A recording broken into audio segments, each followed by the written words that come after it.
Video conferencing के जरिए हैदराबाद के स्काई रूट एरोस्पेस की इन्फिनिटी कैंपस का वर्चुअली प्रधानमंत्री मोदी ने किया उद्घाटन।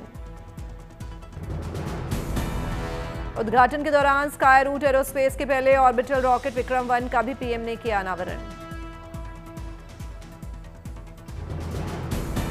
2 लाख स्क्वायर फीट के वर्कस्पेस में फैले इस कैंपेन में की जाएगी लॉन्च व्हीकल की डिजाइनिंग, डेवलपिंग एंड इंटीग्रेटिंग और टेस्टिंग। हर महीने एक ऑर्बिटल रॉकेट बनाने की क्षमता से लैस है स्काई रूट एरोस्पेस का इन्फिनिटी कैंपस। देश के स्पेस टेक उद्योग की दिशा और गति दोनों में बदलाव की उम्मीद।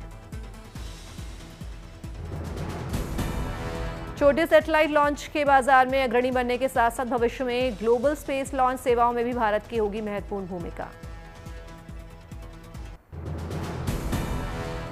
प्रधानमंत्री नरेंद्र मोदी की घड़ी बनी चर्चा का विषय। जयपुर वॉच कंपनी की बनाई इस घड़ी का नाम है रोमन बाग।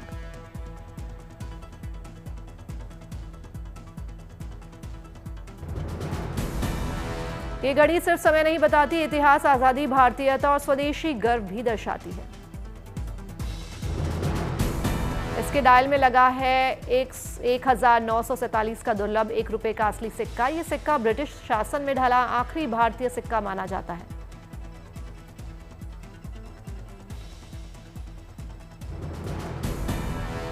स्टेनलेस स्टील बॉडी में बनी इस घड़ी में जापानी मियोटा मूवमेंट, नीलम क्रिस्टल और अंदर से दिखने वाली सुंदर मशीनरी लगी है। डायल पर दौड़ता हुआ बाघ भारत की स्वतंत्रता यात्रा और आत्मनिर्भर भारत की रफ्तार का प्रतीक है।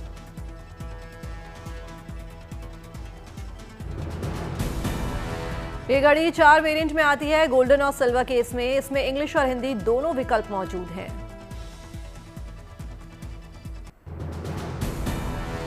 उत्तर प्रदेश सरकार के मुताबिक इस साल के अंत तक अयोध्या में 50 करोड़ लोग कर सकते हैं रामलला के दर्शन। जनवरी से जून के बीच 23 करोड़ सैलानियों ने की रामनगरी की सैर। देश के धार्मिक पर्यटन का केंद्र बन रही है रामनगरी अयोध्या। रिपोर्ट के मुताबिक 2028 तक 18,000 करोड़ रुपए का राजस्व पैदा में सक्षम होगी अयोध्या।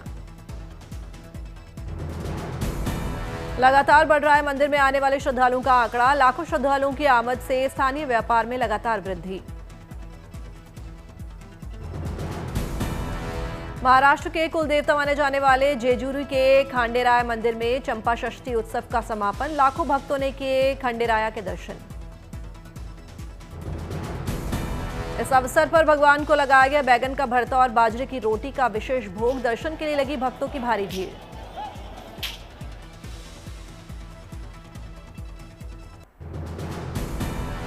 बद्रीनाथ धाम की कपाट बंद होने के बाद शंकराचार्य जी की गद्दी के साथ पांडुकेश्वर पहुंची उद्धव कुबेर की डोली। अब 6 महीने तक यहीं होगी शीतकालीन पूजा।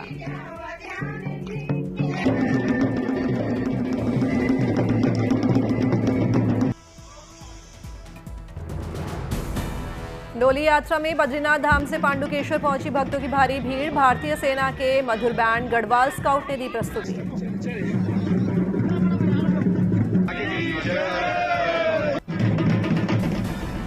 डोली यात्रा के पांडुकेश्वर पहुंचने पर स्थानीय महिलाओं ने पारंपरिक वेशभूषा में किया स्वागत। मुख्य पुजारी रावल जी, उद्धव कुबेर और पूरी डोली यात्रा के साथ आए श्रद्धालुओं का भी किया गया भव्य अभिनंदन।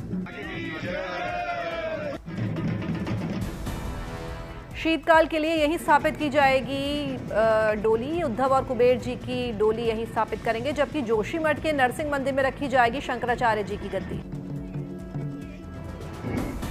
इस साल चारधाम यात्रा करने वालों की संख्या रही 51,04,975। पिछले साल की तुलना में 4,35,901 से ज्यादा लोगों ने की पवित्र यात्रा। राजस्थान के चित्तौड़गढ़ में कृष्णधाम श्री सांवलिया सेठ मंदिर को दान में मिली राशि ने तोड़े अब तक के सारे रिकॉर्ड। 4 राउंड में ही निकला 36 करोड़ से ज्यादा का दान।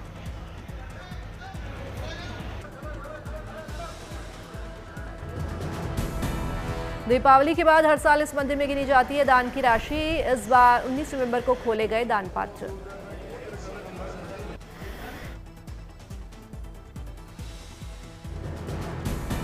उन्नीस नवंबर को भंडार खोले जाने के बाद पहले ही राउंड में जोड़ी गई थी बम्पर दान राशि। पहले राउंड की गणना में प्राप्त हुए थे 12 करोड़ 33 लाख रुपए।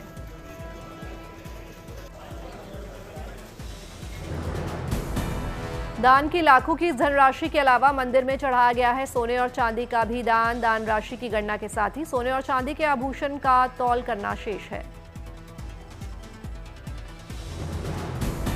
अमेरिका में रहने वाले एनआरआई भक्त ने तिरुपति मंदिर को दान में दिए 9 करोड़ रुपए। दान में दी गई इस रकम का पीएसी भवनों के नवीनीकरण में होगा इस्तेमाल। अलवर में खाटू श्याम बाबा के दरबार में भक्तों की भीड़। बाबा को हर साल ध्वज चढ़ाने की है परंपरा।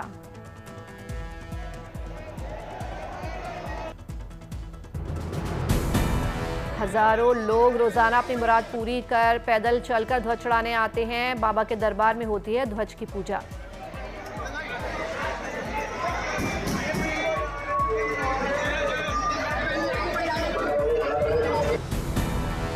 कई श्रद्धालु बाबा के मंदिर से घर भी ले जाते हैं पूजनीय ध्वज। मान्यता के अनुसार ऐसा करने से घर में दूर होती है नकारात्मकता। गुजरात के आणंद से राष्ट्रीय एकता यात्रा का हुआ आगाज। 150 किलोमीटर से ज्यादा की दूरी तय कर केवड़िया स्थित स्टैच्यू ऑफ यूनिटी पर संपन्न होगी ये यात्रा। गुजरात के मुख्यमंत्री भूपेंद्र पटेल और त्रिपुरा के मुख्यमंत्री माणिक साहा ने हरी झंडी दिखाकर पदयात्रा को किया रवाना। यात्रा में देश भर के युवाओं ने बड़े उत्साह के साथ लिया हिस्सा।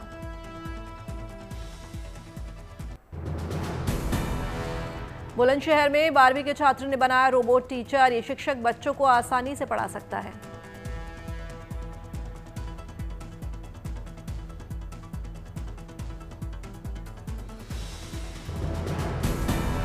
इस रोबोट को नाम दिया गया है सोफिया। छात्र आदित्य ने दोस्त से पैसे लेकर बनाया रोबोट।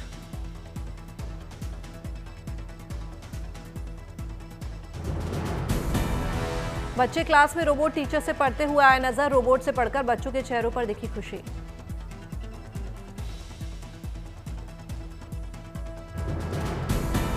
दिल्ली में चाणक्य डिफेंस संवाद का हुआ आयोजन। कार्यक्रम में शामिल हुई राष्ट्रपति द्रौपदी मुर्मू और chief of army staff general Upendra Dwivedi. Jaipur में मूर्तिकार पंकज भार्गव ने बनाई मिट्टी से एक्टर धर्मेंद्र की मूर्ति। पंकज ने बताया कि वो इस मूर्ति को इसके बाद मेटल कास्टिंग से बनाएंगे ताकि मूर्ति कभी खराब ना हो।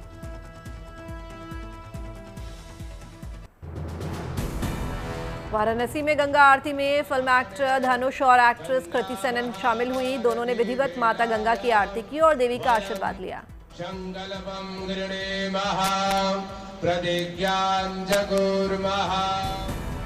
दंतेवाड़ा में लाइवलीहुड कॉलेज लोगों को रोजगार देने के मामले में एक अलग मिसाल पेश कर रहा है। यहां महिलाएं अखबारों से कई तरह के उत्पाद बना रही हैं, साथ ही कई तरह के कपड़े सिलकर तैयार कर रही हैं।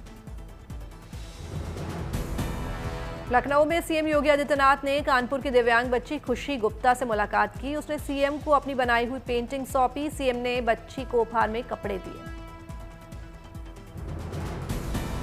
उज्जैन को आकाशवाणी केंद्र की सौगात मिली है। एफएम बैंड 102.5 मेगाहर्ट्ज पर इसका संचालन होगा। सीएम मोहन यादव ने केंद्र का उद्घाटन किया। साथ ही सीएम ने रेडियो पर अपनी आवाज का जादू भी दिखाया। अहमदाबाद में सीएम भूपेंद्र पटेल ने वंदे भारत सुपरफास्ट ट्रेन को किया रवाना। ट्रेन से चिंतन शिविर के लिए रवाना हुए मंत्री और अधिकारी।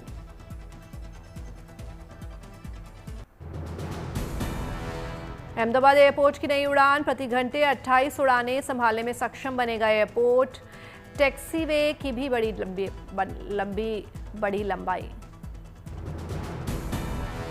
अलवर में मत्स्य उत्सव का शानदार आयोजन। पद्मश्री कालबेलिया नृत्यांगना गुलाबो ने पेश की शानदार नृत्य प्रस्तुति। मत्स्य उत्सव में मूसी महारानी की छतरी पर भव्य सांस्कृतिक संध्या का किया गया आयोजन। अन्य लोक कलाकारों ने भी दी सांस्कृतिक प्रस्तुतियां। बीजापुर में 12 महिलाएं और 29 पुरुष समेत कुल 41 माओवादी कैडर ने सरेंडर कर सामाजिक मुख्य धारा में लौटने का लिया फैसला। इन सब का था कुल 1 करोड़ 19 लाख का इनाम। बागपत में कलेक्ट्रेट परिसर में सामूहिक विवाह समारोह का हुआ आयोजन। एक ही मंडप में 36 जोड़े शादी के बंधन में बंधे। रांची में अनोखी शादी रिसेप्शन में लगा रक्तदान शिविर। मेहमानों ने गिफ्ट के रूप में किया रक्तदान। समाज में जागरूकता पैदा करना मकसद। जनकपुर में विवाह पंचमी महोत्सव पर 36 आर्थिक रूप ले चुके पिछड़े युवक युवतियां का पूरे रीति रिवाज से कराया गया सामूहिक विवाह। भेंट स्वरूप दिए गए कपड़े, बर्तन और घरेलू उपयोग की वस्तुएं। पाली में देखी अनोखी बारात, पर्यावरण को बचाने और फिजूल खर्ची रोकने का संदेश देती हुई बैलगाड़ी में निकाली गई बारात। प्रयागराज में लोगों ने देखी अनोखी शादी, दूल्हे की जगह दुल्हन की निकाली गई बारात।